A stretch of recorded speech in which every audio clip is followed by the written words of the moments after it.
પ્રકાશ પડે છે ત્યારે પાછું ફેંકાય છે. આ ઘટનાને પરાવર્તન કહે છે. સરસ.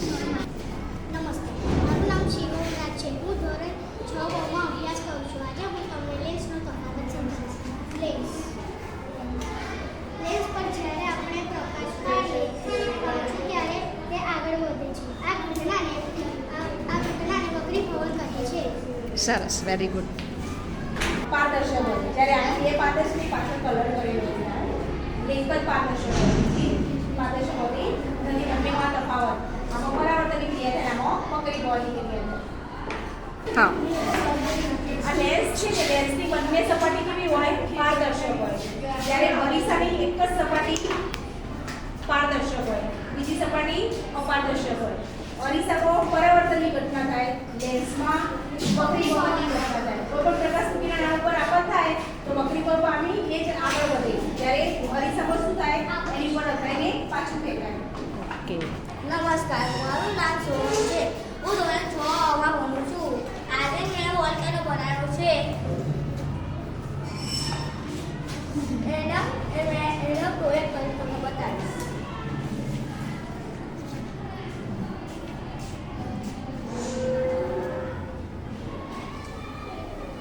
અરે વાહ, સરસ.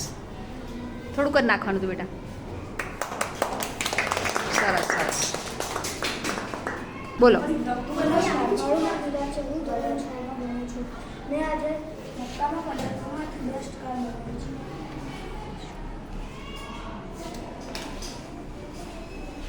અરે વાહ, સરસ. નમસ્કાર, મારું નામ આનંદ છે. હું ધોરણ 6 માં મક્કાના બલ્બથી અને પાણીથી લીલોડી કાર બનાવીને દેખાડીશ.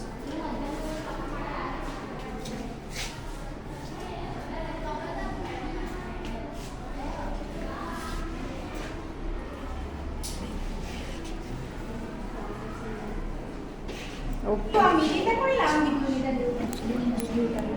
એમાં ગોળાની પાણી જ છે. એ પાણીમાં કલર ઉમેર્યો છે. બસ.